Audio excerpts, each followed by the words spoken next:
This morning's agenda is taking a look at commercial trends in our sector, and particularly we're looking at how these trends have translated into legislative and other changes, before moving on to consider the big change that we know is coming in 2018, which is the new Scottish insolvency rules. I'm suggesting to you that many of these changes have been driven by a desire for insolvency procedures to deliver better value for money. Some of you may remember about 4 years ago, the government, the Insolvency Service, instituted what they described as the Red Tape Challenge. And they asked insolvency practitioners and their solicitors, what is it in insolvency proceedings that you currently do which derives absolutely no benefit to creditors? And there was a substantial response to that Red Tape Challenge. And a number of those responses are reflected in the new rules which came into play in England and Wales this year, and which will be followed when the Scottish rules are implemented sometime in 2018. Increasing transparency is also a trend, and Keith will refer to changes around debtor contribution orders in personal insolvency solutions, which have a policy intent of creating a level playing field, but which have had some unintended consequences. I will also look at the impact of austerity economics, in particular on the constraints on public finances and then therefore on public attitudes to tax avoidance. And similarly, how the constraints on spending have led to government pressure on HMRC to increase the tax take, and how that's been interpreted. Changing attitudes and changing legislation make a good climate for innovation, and Keith will discuss the entry of litigation funders into the Scottish insolvency marketplace and the pros and cons of using these funds to pursue claims. So kicking off our event proper is Keith, who's talking about developments in personal insolvency.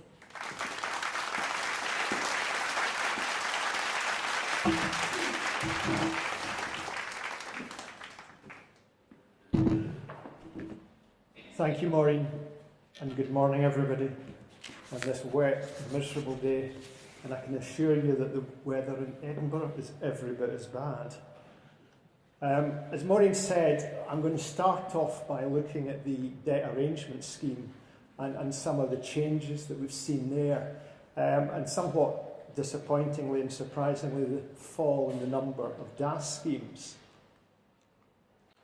So where's it gone wrong? I think, as you're all aware, the DAS schemes have been around for some time, and in these uncertain times you would have expected to see the number rise.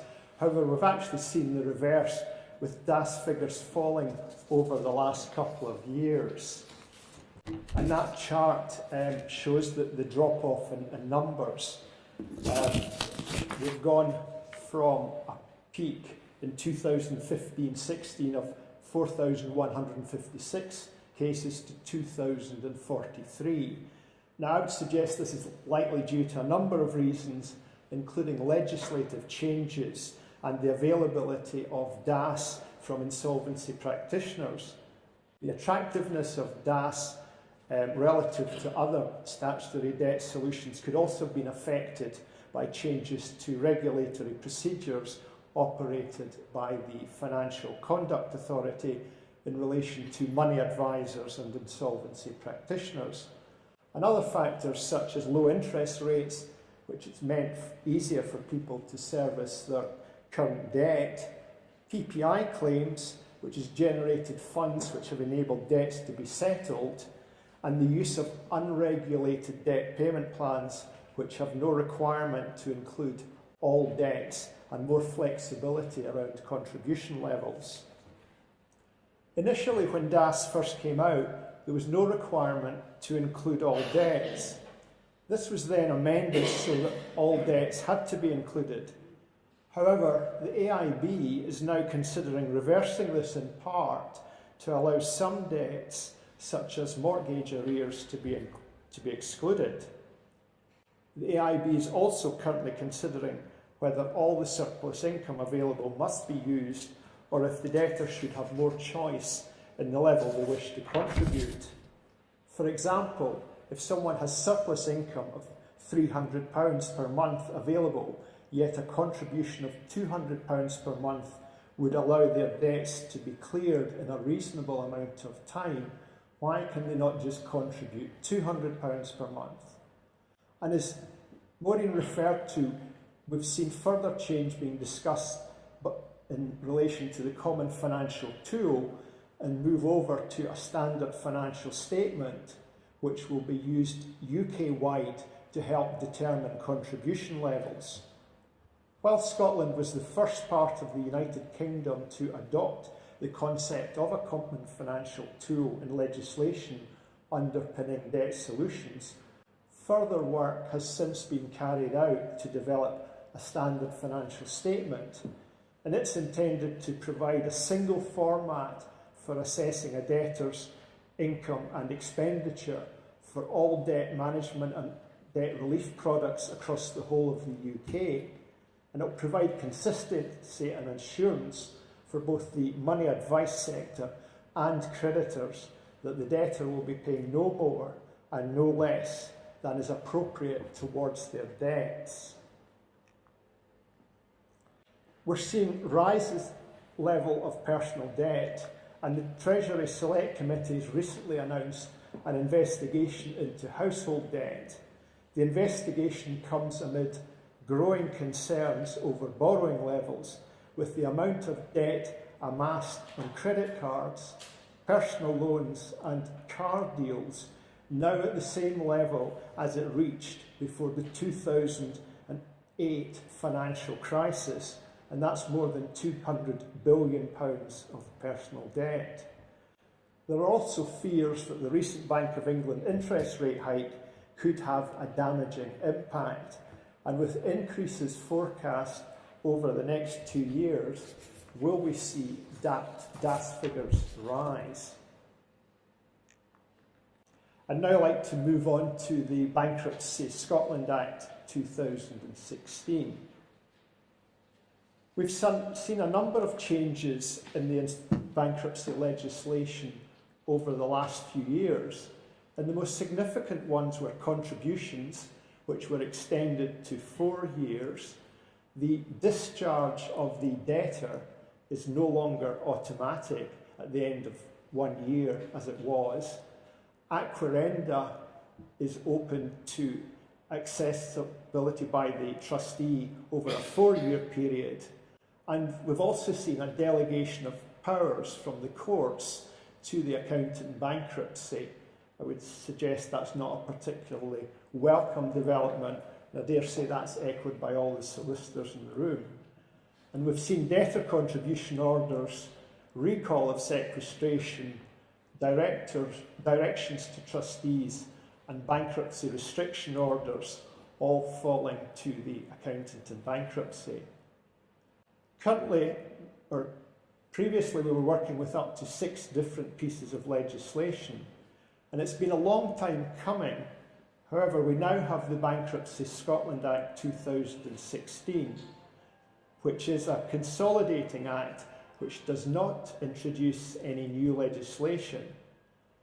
The legislation which the Act consolidates is as follows: the Bankruptcy Scotland Act 1985, the Bankruptcy Scotland Act 1993, Part 1 of the Bankruptcy and Diligence Scotland Act 2007, Part 2 of the Homeowner and Debtor Protection Scotland Act 2010, the BADAS Act, or the Bankruptcy and Debt Advice Scotland Act 2014, and the Protected Trustee Regulations 2013. The Bankruptcy Scotland Act 2016 came into force on the 30th of November 2016. And the Act captures all the amendments made to the primary legislation for bankruptcy in Scotland, being the Bankruptcy Scotland Act 1985 and the wide-ranging reforms that were brought in the BADAS Act in April 2015. The Act provides a single point of reference for bankruptcy legislation, which is of great benefit to insolvency professionals, money advisors, and those experiencing financial difficulties. The Act is very welcome, as we now only have to go to the one Act, although I suspect it will take us all some time to get used to the new section numbers. I'd now like to move on to litigation funding, or bringing the bad guys to book. There's a long-standing problem which IPs face, and that is a lack of assets available to fund litigation. We are increasingly seeing cases where there is a lack of free assets available to fund litigation, and litigation in an insolvency case is frequently necessary in order to secure a recovery for creditors. As you're all aware, the role of the liquidator is to realise the maximum value for the creditors while minimising the costs. And funding can be required to pursue a number of misdemeanours, such as recovering assets which have been misappropriated, for example, where directors have taken stock or plant and equipment, to challenge an unfair preference. An example would be where the director has paid a creditor who he's given a personal guarantee to challenge transactions at an undervalue, such as a gratuitous alienation of property, to pursue a wrongful trading claim, and to pursue a misfeasance claim. Well, what are the options available? Well, we've had for some time conditional fee arrangements with solicitors where the fees are linked to recoveries. Now, this is all very well in principle.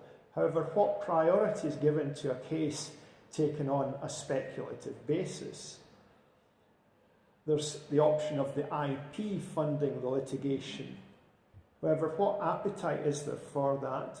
What resources are available to the IP, and are they willing to sustain the risk? And also, is that risk and appetite shared by the firm where the IP is a partner? Disbursement funding is available, and we also have creditor funding. But as with the IPs funding the litigation, what appetite is there amongst the creditors, and what resources are available? We all used to see funding being made available by HMRC in cases where they had appointed a liquidator. But increasingly that's no longer the case, as they come under pressure with their own budgets. And then we have the new kid on the block in Scotland, and that's the litigation funder, where either there is a sale of the claim to the funder, or the funder funds the IP to pursue the claim.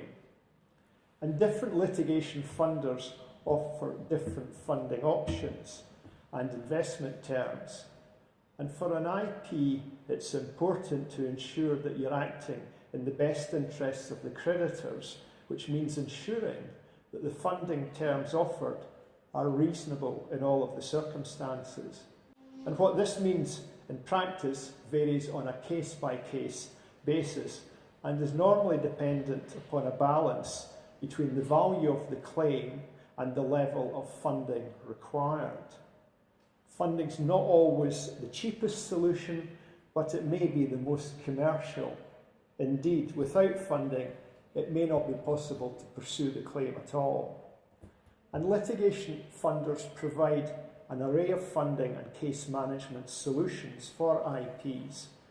Normally, they will either purchase the claims outright or fund the IP to pursue a claim. Typically, they will pay an amount in cash up front, pay all the costs and disbursements, including ATE insurance, and share the net proceeds. And where a claim has to be pursued in the name of the IP, it cannot be sold, and funding will be required. I'd now like to give you an example of a case study which we've been involved with. And in this case, the liquidator was appointed on a creditor petition, and following appointment, it was established that the company had sold land to an unconnected party for less than market value. Following receipt of legal advice, the liquidator was of the view that there had been a gratuitous alienation of the land. The liquidator had insufficient assets to fund an action to pursue the gratuitous alienation claim, and the liquidator referred the case to Manolete Partners, who specialise in acquiring and funding insolvency litigation.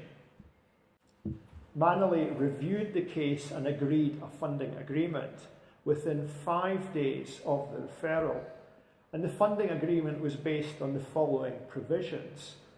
Firstly, that Manolete would be responsible for all the IP's legal costs and disbursements from the date of the funding agreement. Secondly, that Manolete would be responsible for any adverse costs awarded against the IP from the date of the funding agreement. Manolete would pay an initial consideration on signing of £5,000, and a sliding scale for division of the net proceeds of the claim was agreed, and that sliding scale was 50-50 split between Manolete and the IP for the first £100,000. Thereafter, Manolete's share to drop to 45% for net proceeds in excess of £100,000, and further drops to 40% for proceeds in excess of £200,000 and to 35% for proceeds in excess of £300,000. The outcome is that the funding agreement was entered into. Manolete agreed for the liquidator to retain the incumbent legal advisors to proceed with the gratuitous alienation claim, and that legal action is presently ongoing. And to summarise, what's the upside? Well, the upside is that the liquidator has a recovery where none was available. And the downside, well, there's no getting away from the fact that it's expensive. And the price tends to be on a sliding scale determined by, firstly, the complexity of the case, secondly, the prospects of success, and finally, the risk. Funders are selective, and their appetite is dictated by the competition for their resources at the time. For example, where the funder has recently successfully settled a case and is in funds, they're on the lookout for new cases to fund. Where the funder's resources are all committed to existing cases, there's no funds available for new cases. And the funder gives priority to straightforward, quick-win cases. So as you'll see, it can often just be a matter of timing.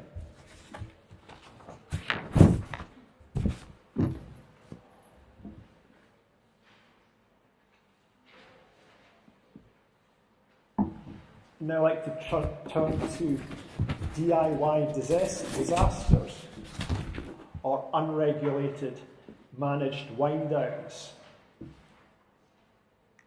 And what are the risks where directors instruct or undertake an unregulated managed wind down? Well, it suggests it falls into three categories. There is the risk itself of using unregulated advisors. There's the risk to the directors where they undertake the wind down without professional advice. And there's the risk to the creditors. And what are the risks of using an unregulated advisor? And I should stress that we're not talking about turnaround professionals here. We are talking about the backstreet operators or cowboys. And to give an example, I did come across a website which has now been taken down with the name www.dumpmycompany.com. Now, these advisors are fee-driven. They've no professional standards or are subject to any code of ethics. They lack experience or are ignorant of or just plain ignore the legislation. They're more interested in doing a deal and do not care about the consequences of their actions, which can prove very costly for directors. They will buy up the assets on the cheap, fail to settle or reach agreement with the creditors, and charge excessive fees. And ultimately, I would suggest that these advisors do not act in the interests of the directors and can actually cause more harm. And what are the risks to the directors?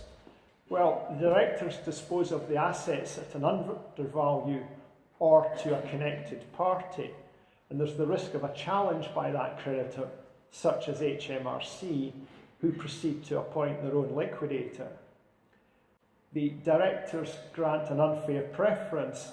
For example, they pay the creditors supplying the Phoenix company that they've set up, or they pay the creditors who the directors have given a personal guarantee to, or they repay their own loan accounts. There's the risk of wrongful or fraudulent trading, where the directors allow the company to carry on trading, where if they'd taken proper professional advice, they would not have done so. And the risk to the directors is that they can be found personally liable, where they either deliberately or negligently continued trading the company where an insolvent liquidation was unavoidable. And this has broad-ranging consequences. The directors can be found liable to repay the loss to the creditors caused by that continued trading, and in the case of fraudulent trading, they may be subject to criminal proceedings.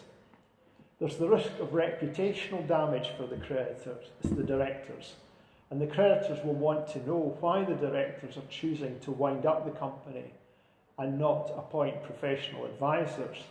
They will view the directors' actions with suspicion.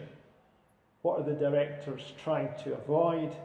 Is it an investigation by a liquidator of their conduct or actions?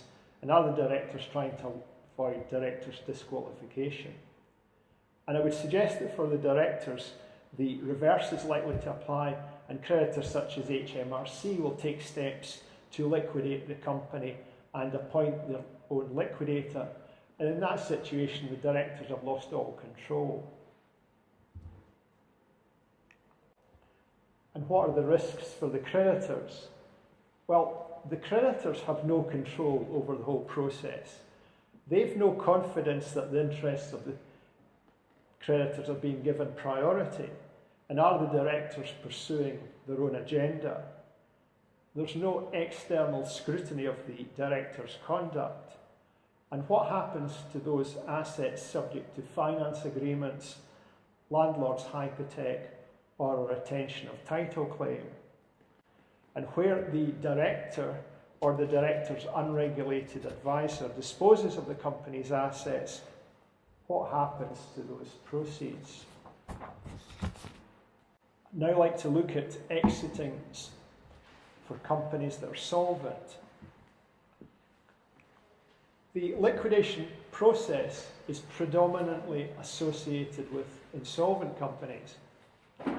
However, there is a variation of the process which is a member's voluntary liquidation, which can facilitate an exit for a solvent company. And typically the MVL process will be used where a company has reached the end of its useful life or is no longer required. And it may be that the shareholders wish to retire and cease trading, or the assets of the business may have been sold. And it may be that the company is part of a complex corporate structure which requires to be tidied up.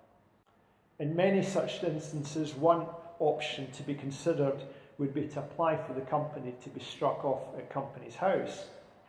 However, this does not always manage the risks inherent in dissolving a limited company, and objections from creditors may cause significant delays and administrative headaches.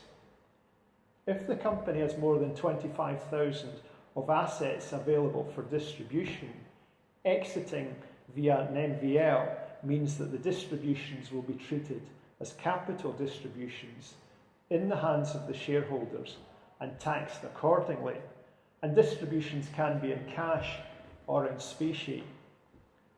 And where certain conditions are met, entrepreneurs' relief may be available, with 10% tax payable on capital gains on qualifying assets. And to qualify for relief, the shareholder must own at least 5% of the voting rights. They must have held the shares for at least 1 year. They must be an employee or a director of the business, and the distribution must take place within 3 years of the company ceasing to trade. However, entrepreneurs' reliefs being attacked by the government, in April 2016 we saw new measures being introduced to stop phoenixism and money boxing. And will we see further measures in the autumn budget tomorrow? Under Section 110 of the Insolvency Act 1986, a liquidator can receive in consideration of the sale of the whole or part of the company's business to a new or existing company shares in that company for distribution among the liquidated company's members. And the process can be used where shareholders wish to split the assets of a business into 2 or more companies. Perhaps where shareholders wish to focus on separate divisions or split off loss-making activities in order to minimise risk. A properly structured Section 110 scheme benefits from the tax relief provided in Sections 136 and 139 of the Taxation of Chargeable Gains Act 1992 and will be tax neutral at both company and shareholder level. And the shareholders of the acquiring company must obtain identical value of shares or as near as possible to those held in the original company. Clearance is obtained from HMRC in advance of the liquidation that no chargeable gain will arise upon the transfer of the business to the new companies, and the cost of the new shares acquired is equivalent to the value of the business and/or the assets transferred. The only tax charge that would arise would be a capital gain on the eventual disposal of the shares by the shareholder of the new companies. And before agreeing clearance, HMRC will require to be satisfied that the transaction is for genuine commercial reasons. The process of a member's voluntary liquidation is fairly straightforward. A general meeting of members is convened at which shareholders will consider the resolutions, and it's possible to wind up the company by written resolutions. And normally 14 or 21 days notice, as provided for in the company's Articles of Association, must be given to members. However, this period can be shortened if 95% of the members agree, and it's possible therefore to place the company into an NVL within days of the initial discussions. A declaration of solvency requires to be sworn under oath by the directors not more than 5 weeks before the date of the general meeting. And that declaration of solvency lists the company's assets and liabilities, as well as making a provision for the costs of the liquidation. And it contains a declaration that the company will be able to pay its debts in full, including interest, within 12 months from the commencement of the winding up. And at the board meeting of directors, a special resolution is proposed to place the company into an NVL and an ordinary resolution to appoint a liquidator. And on the signing of the special and ordinary resolutions at the general meeting, the NVL commences and the director's powers cease. The liquidator must realise any assets and notify, agree and pay any creditors. And creditors are entitled to statutory interest at a punitive rate of 15% on their debts from the date of liquidation until they're paid. So it makes sense to pay creditors before the company enters liquidation, and we will always advise directors to take that step wherever possible. Clearance must be obtained from HMRC in respect of corporation tax, PAYE and VAT as appropriate, and distributions should be made after all creditors have been settled and clearance obtained. However, they can be made earlier if the shareholders agree to indemnify the liquidator. And typically a member's voluntary liquidation will take between 6 to 9 months. However, this will depend on the level of work required and the time taken for the necessary clearances to be obtained. The table that you see on the screen, and there's also a card in your pack which sets out the two tables, that compares the two exit processes of a member's voluntary liquidation and a strike-off to Companies House. It sets out the conditions to be met, the process for each exit, and the risk to the directors, and the pros and cons of each. I really don't intend to go through that in any more detail. And the decision regarding which is the most appropriate route to closure is likely to be based on the director's tolerance to risk. And that's both a personal liability and the risk of contingent liabilities arising. And this factor must be balanced with the associated costs. That concludes my presentation, so I'll hand you back to Maureen.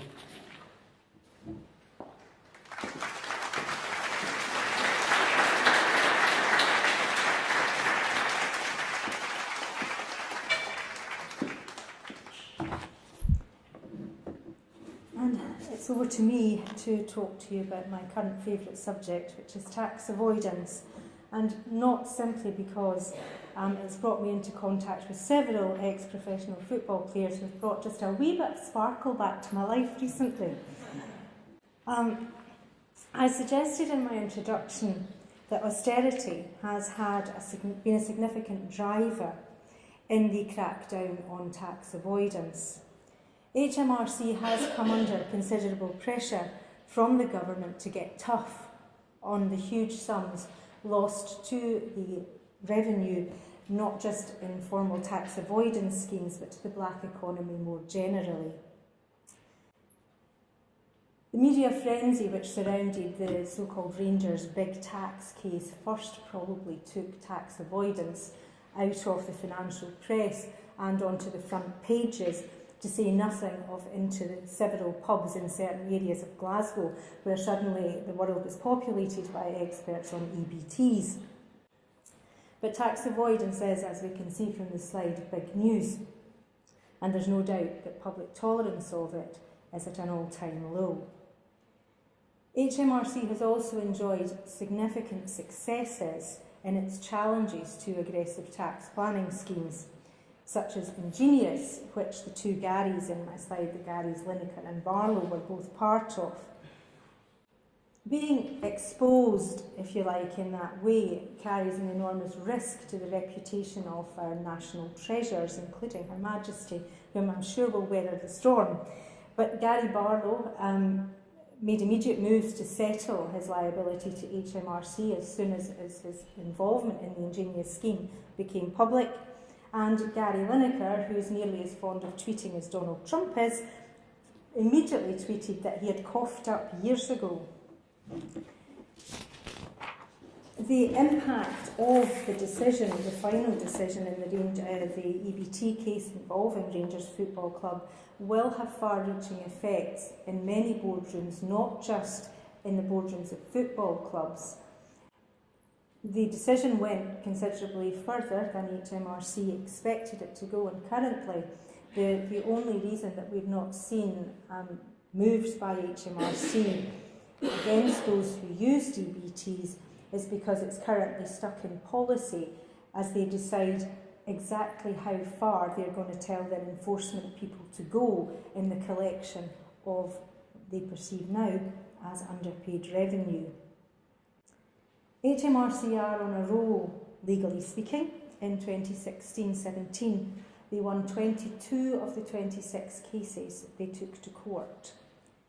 This has had a huge impact on the number of new schemes being set up, which are virtually nil. Dawn raids by HMRC have also increased by 34% in the last 5 years, and although there have been some judicial review challenges, HMRC has also been successful so far in winning the majority of those.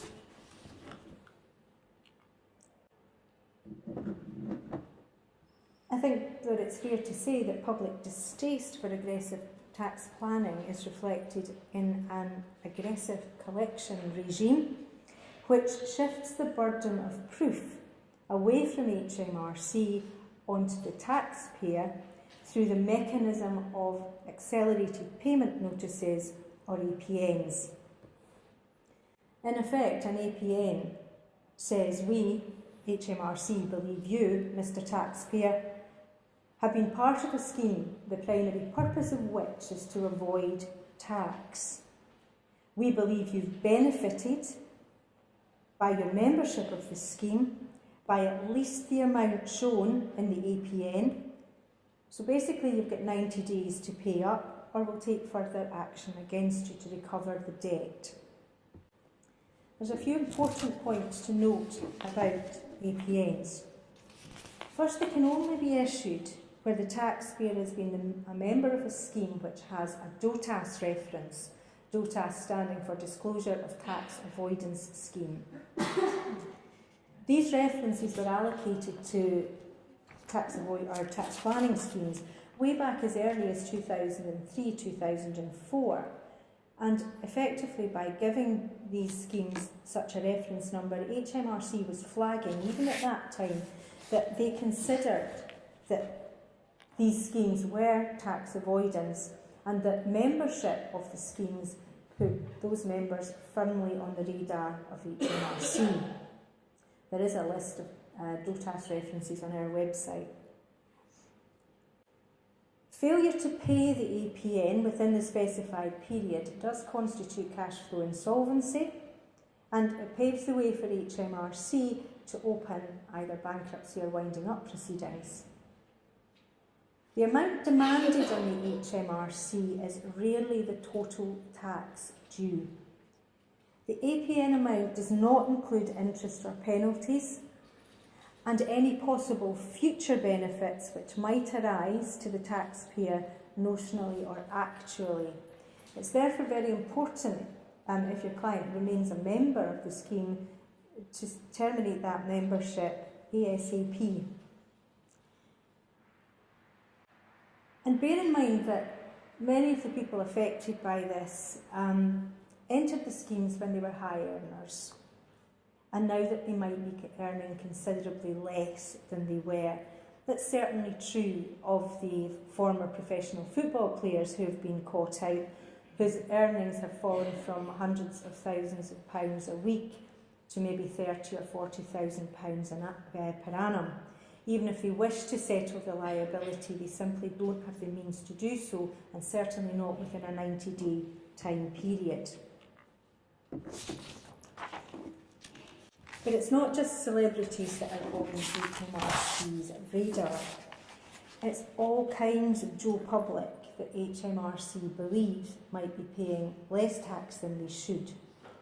So how does HMRC know if your client is avoiding or underpaying tax? And the short answer is Connect, which is a powerful piece of software which was made available to counter-avoidance teams in 2010. This software basically allows the counter-avoidance teams to sift massive quantities of data, searching for individuals who've underpaid or not paid tax. It extracts data from a number of sources, including but not limited to, most obvious being previous tax returns, but also credit card usage, bank interest, the land register, and it provides an analysis of that data. The revenue has also obtained extended data gathering powers, which allow them to access information about online traders, so people who are trading on eBay and Amazon, and also Airbnb users. And HMRC are not immune from the Facebook bug, and in one case where I was giving evidence in that, which was effectively a VAT fraud trial, which was an interesting experience in itself, some key pieces of evidence were obtained from said Facebook, where the trader who claimed he was earning very little then had himself plastered all over his Facebook page outside his luxury villa in Cyprus next to his very high value motor cars. Big Brother is watching you. But together, all this information allows HMRC to build a graphic representation of an individual's financial transactions into something which looks a bit like a spider's web. They effectively identify links which would have previously taken years to uncover. We know at MLM that facing up to the financial challenges of these situations can be very, very stressful. And we also know that people on the wrong end of a very, very large tax bill can find themselves in that position because they have received very bad advice. And whilst HMRC's official position is pay up or we'll bankrupt you, there is an element of commercial realism in counter avoidance, and with the right advice it is possible to put forward settlement offers to HMRC. So we would stress that with the right advice, and provided you take action, there can be a resolution for your client and for HMRC that would be mutually to the mutual satisfaction of each. And finally, I'm concluding by a look at the Insolvency Scotland Rules 2017. So, the plan was to lay these rules before Parliament in December of this year, but there may yet have been more slippage, so they might yet become the Insolvency Scotland Rules 2018. As far as I'm aware, the planned commencement remains July 2018. Like the recent Bankruptcy Act, the rules are largely consolidating and modernising in nature, but they nonetheless represent the most comprehensive overhaul of the corporate insolvency regime in 40 years. Importantly, they will bring the Scottish rules framework into line with the regime which has been operating in England and Wales since April of this year, helping to create this level playing field so desired by the government, and to create value for money for creditors by eliminating unnecessary administrative tasks and allowing more efficient delivery of insolvency processes by permitting the use of digital communication systems. But the rules project has faced some challenges. In the 40 years since the 1985 rules, 86 rules were put in place, there have been a few changes, and not the least of which is the devolution settlement, which restored Parliament to Scotland. Under this settlement, the lawyers at least will be aware that some aspects of corporate insolvency were reserved to Westminster, primarily administrations and company voluntary arrangements, whilst other aspects were devolved, including the secondary legislation relating to winding up. Some of the changes to the rules required changes to primary legislation, even in the areas of admin and CVA, which the Holyrood Parliament is simply not empowered to make. So that split competence presented challenges to the project, and the two parliaments had to agree effectively a transfer of competence which would allow each to make changes in the area of winding up, provided they had the consent of the other Parliament. This facilitated a number of the changes, and this provision will remain in place after the new rules are enacted, facilitating future amendments. And I'm aware that there are already, so soon after April 2017, changes contemplated to the English rules, so that provision I think must be welcomed to make it easier for us to adapt in Scotland as well. The new rules will look and feel rather different. There will, for a start, be two sets of rules, those relating to receiverships and winding up, and those relating to administrations and CVAs. The admin and CVA rules have in large part been taken from the English rules, adapted only where necessary to take account of Scottish legal procedures. The winding up rules were far more challenging to adapt, not least because of the competency split. And they will feel very, very different from the old rules. For a start, the book's going to be a lot thicker because each liquidation process receives its own separate part. So there are separate sections for winding up by the court, members' voluntary liquidations, and creditors' voluntary liquidations. So there will be no more flicking back and forward between appendices and the rules, trying to understand how the rules should be applied in either CVL or MVL. And I think this is actually a welcome development. It makes for clarity, but maybe it's just because I now seem to have joined the ranks of the hard of learning. Prescribed forms are being scrapped, so no more happy form 600 or 600As and so on. But they are being replaced by prescribed content, which is laid out in part 1 of the rules.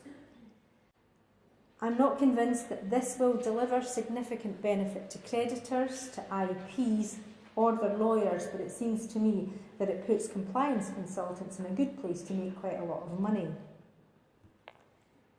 It's also worth mentioning that the Rules Group has sought to remove rules relating to court procedures from the insolvency rules and have them incorporated in the relevant court rules, both for reasons of consistency with the English rules and how they're laid out, and generally to make life easier for lawyers and less complicated for IPs.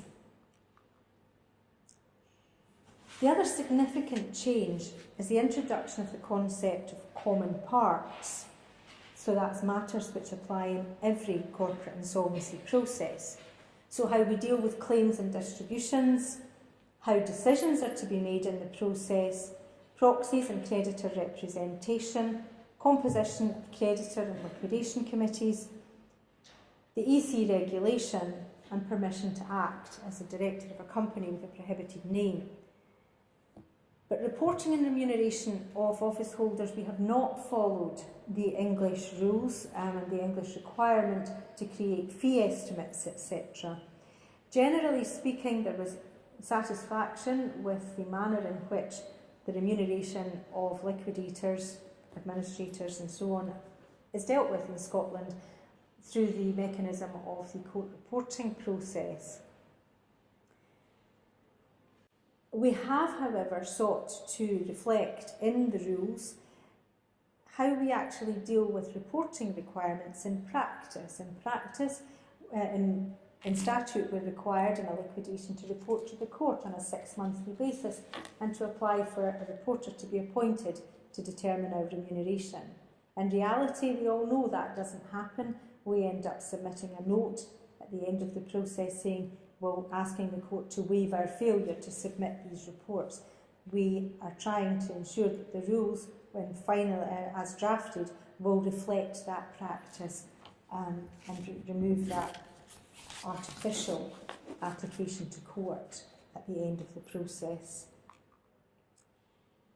The headlines, other headlines from the changes: there will be no more meetings of creditors.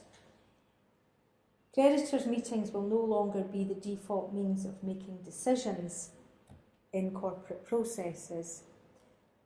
However, creditors' meetings will still be able to be held. It's a very simple rule to remember. Even I can remember this one. It's 10-10-10. If 10% in value of the creditors, 10% in number, or just simply 10, ask for a meeting has to be held. But the default means of making decisions will be by way of a decision process or deemed consent. Decision processes can include correspondence, we're all quite used to dealing with that, electronic voting, or by means of virtual meetings. Virtual meetings can, for big firms, I guess, be held via teleconferencing facilities. For smaller practices, presents a bit more of a challenge. I've yet to try and manage a meeting by Skype. I've certainly attended one by Skype. It's challenging. Or by telephone conference, that will also be accepted. The rules will see us making much more use of websites. So after the initial communication to creditors, which again can be by means of email as opposed to Royal Mail, creditors will be advised that they can access further information through a portal either on our website or the firm's website, or websites hosted by external providers. And all final meetings will be eliminated. What do we think the effects of these rules will be? Well, like many other things, I think ways of working, they don't change overnight, but over time, I think that the rules are sufficiently far-reaching to involve significant changes in our practice. And adapting to these changes might result in higher short-term costs. There's certainly be more training required, so if any lawyer who manages to get his or her head around these rules wants to offer training, I'm sure it will be very gratefully received. But I think that ultimately they will support the policy objective of ensuring fair and reasonable fees from insolvency practitioners and at driving down the costs of processes. As we saw from Keith's discussion of the entry of litigation funders, commercial pressures often lead to innovation, and I have been reading of late quite a lot of debate in the Financial Times about the impact of artificial intelligence on the accountancy profession. So it may yet be that we'll find that insolvency practitioners are replaced by robots, and that just might be a good thing, who knows, but possibly, probably not in my career lifetime.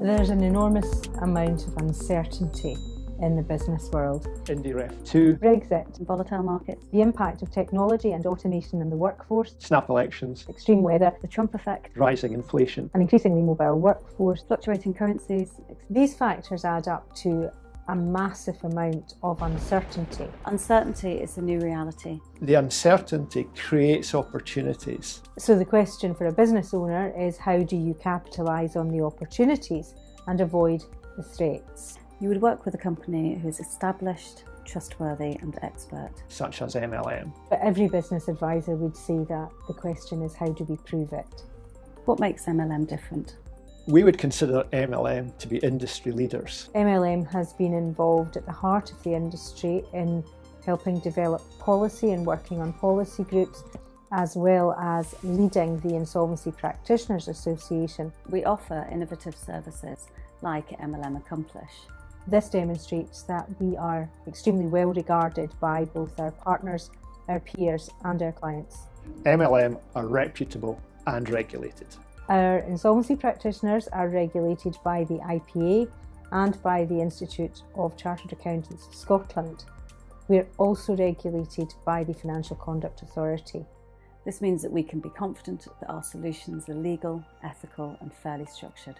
MLM offers a comprehensive service. We have offices in Scotland and England, and we offer a broad range of solutions to individuals, business owners, sole traders and corporate entities.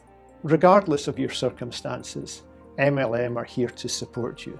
However, the real benefits go beyond the boardroom and beyond the numbers. If we do our job properly, you'll notice a reduction in stress and pressure almost immediately. Ultimately, you'll be able to move on with your life and move on with your business in a safe and secure fashion. So when you're faced with new realities and you require new thinking, It's time to contact MLM Solutions.